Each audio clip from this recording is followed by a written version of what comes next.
everyone. It gives me great pleasure to introduce Suma Venkatesh. She's the Senior Vice President, Real Estate and Development, and now also Asset Management at the Indian Hotel Company Limited, which is Taj Hotels. So, Suma, please join us. I think Suma is going to present to us why the Indian traveler matters. As we heard earlier from Puneet, Indians are beginning to travel a lot. They're spending a lot of money. And in many ways, while we are not yet the China travelers, but we are spending a lot of money in certain key markets. So, Suma, take it away. Yeah. So I was just telling Manav this was to be a panel, and now it has turned into a presentation. So I've got something put together quickly for you guys to talk about why India matters and why the Indian traveler matters. And for some of you who attended an earlier session with Puneet Chatwal, the MD of Indian Hotels Company Limited, would have heard some bit of what I'm talking about. But let me quickly take you through some statistics to say what's happening in India. India, since the last 75 years, India got its independence in 1947 and has come a long way in the last 75 years. If you look at the GDP, the global GDP and India's share in global GDP has more than doubled. 7%, mind you, it might just seem like double, but the global GDP itself has increased many folds. And within this, the share of services in the Indian GDP is about 53%, which means it's only growing. The population, as of just June, India is the most populous country in the world with 1.4 billion people. And of this, 600 million are actually working class. So these are people that are earning and saving and having monies to spend. If you look at the per capita GDP and how it has grown almost 600, 700 times in the last 75 years since independence. India, in terms of literacy rate, has really grown up to 80+%, 84% people in the country are literate, which means in terms of talent, and most of them are English speaking. So in terms of availability of talent, there's no dearth of that in the country. Airports, infrastructure, logistics, investments in infrastructure has grown many-fold, and today we have 148 airports operational within the country and another 35 in different stages of development. What India has done, especially during the once-in-a-lifetime, the Black Swan event, is India is amongst one of the few countries that created its own indigenous vaccine for its population, and not just for its own people, but we have exported and shared, supplied more than 200 million doses to over 100 plus countries. In terms of talent pool, India has always been at the forefront of providing top talent to the world, exporting top talent. And as of today, we have almost 35 Indian origin CEOs running businesses across the world, which are worth more than $1 trillion. Just a month ago, India joined the exclusive club of US, Russia, and China to send its spacecraft into moon. And not just that, but we're the first country to launch an aircraft that landed in the South Pole, the moon's South Pole.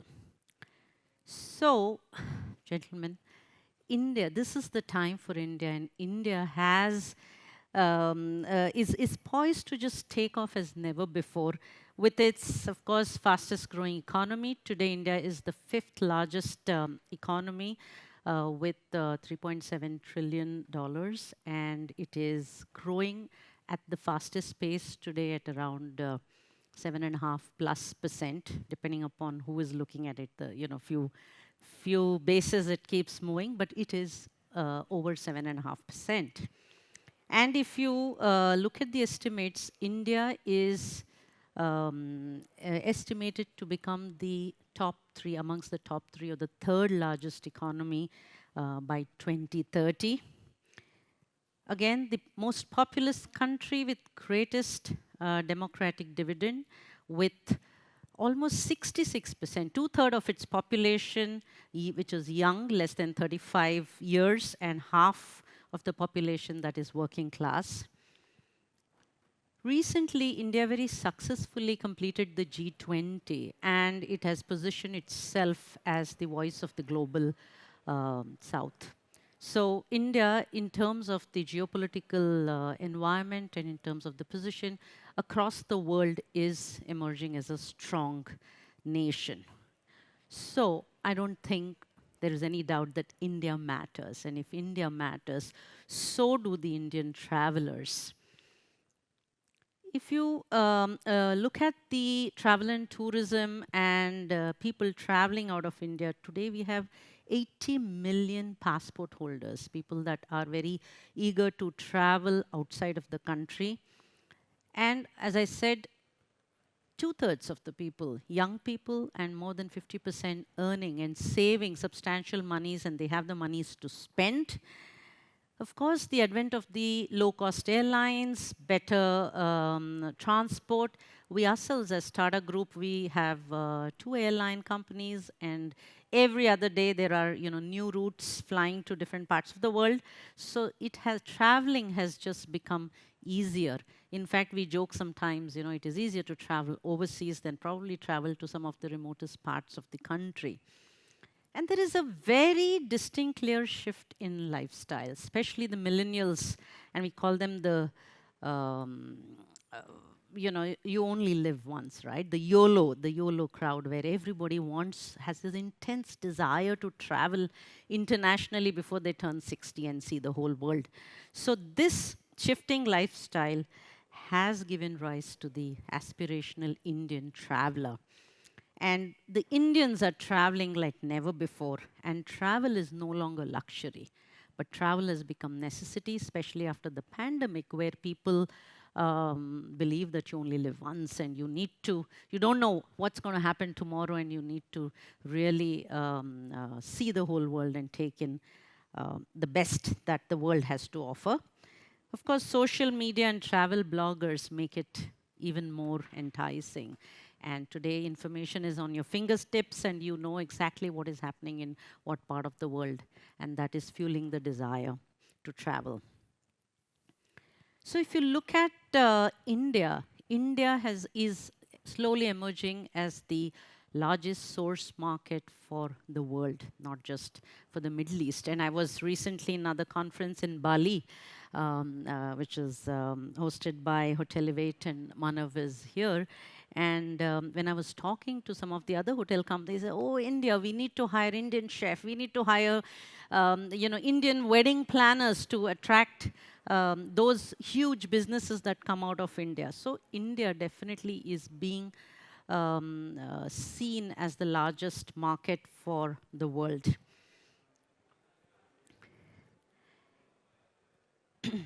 Indian tourists are amongst the largest spenders. The estimates show that about $42 billion is estimated to be spent on outbound tourism, going out of India. And if you look at how Indians are actually spending, and these are some of the statistics that are available in the public domain, Indian tourists spend on an average $75 to $200 per person per night, which is higher than even what a global American or a global outbound traveler spends, which is roughly about $50 to $100 per person. The average Indian is again spending $1,200 vis-a-vis, the global average. And Indians, we have seen pre-pandemic, if you compare what Indians are spending pre and post-pandemic, there has been a significant increase in the spend by about 30% pre and post-pandemic. So given this, we were looking at where are they traveling. And if you look at the top 5 destinations almost 35% of India outbound is going to UAE and KSA. Yes, some of it is, labor, workforce that goes to this region, but still, even if you take that aside, there is a sizable portion of Indians traveling for tourism to the Middle East, followed by USA and Singapore. If you look at the India outbound departures, again, 50% of it is to Middle East and Asia. So again, region, Asia and Middle East is a big market where Indians are traveling. So within the Middle East, of course, the top destinations are UAE and Saudi Arabia, which you saw in the previous slide. If you look at the top 4 markets where people are traveling, you have UAE, where the growth in the outbound, India outbound into UAE has increased almost 18 times in the last 15 years. Whereas Oman and Saudi Arabia and Turkey are the other 3 nations where you have huge India outbound and a huge growth over the last 15 years. If you look at commerce and trade between India and UAE and the Middle East, India is one of the largest exporter to UAE, and the UAE's second largest exporter is India, and Saudi Arabia is also amongst the top 10 that India exports. So there is a lot of trade and business that happens between India and the Middle East. Not to forget the huge Indian diaspora.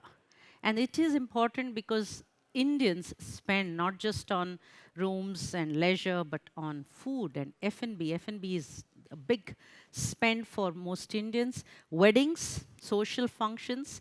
So out of the total 13 million Indians, no, non-resident Indians that live outside, 9 million are living in the Middle East. So that's a sizable 2/3 of non-res Indians are based in this region, and is a huge market for us to capture there. So growth in outbound travel is only going to increase even further with visa-free access or visa on arrivals that most countries today, we have about 60 countries that give visa on arrival to Indian passport holders, and of course better connectivity and more low-cost travel options will make Indians travel a lot more internationally. So if India is important and Indians, you cannot ignore Indians as a segment whenever you plan any of your tourism infrastructure in the region. How is IHCL poised and how is it ready to take advantage of this and soar with the India growth story? So just a little bit about the company I represent. IHCL is the largest Indian hotel chain or largest hotel chain out of India. And we have over 270 hotels on 11 countries and 4 continents with about 33,000 rooms, and with a plethora of F&B brands that travel across our properties, and that are, some of them are voted the best in the kind of cuisine they offer. IHCL has presence across all segments of the market with 4 brands: Taj, Vivanta, Selections, and Ginger, which is our mid-market brand.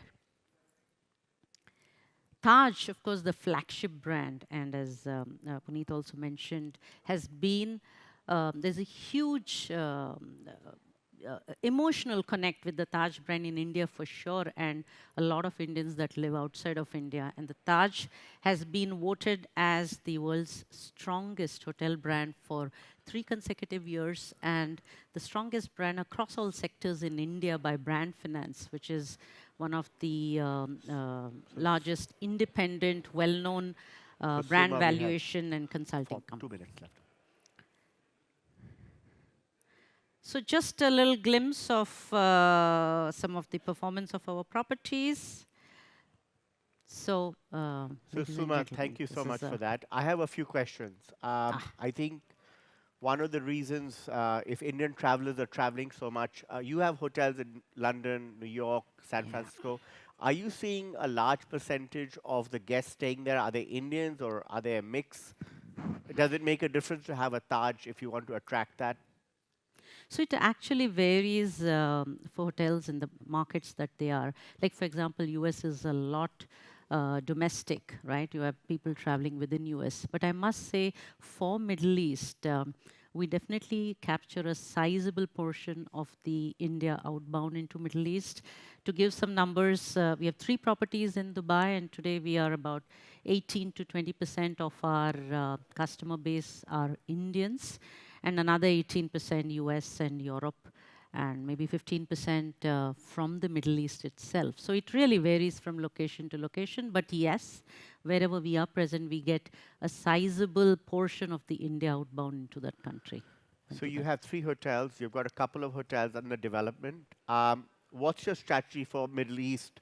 Are you looking to just do management contracts? Are you going asset light? Or are you willing to invest? So as a company, I mean, we don't go only asset light or asset heavy, but what we call as asset right. So there is a good mix of properties that we own and invest in and that we manage.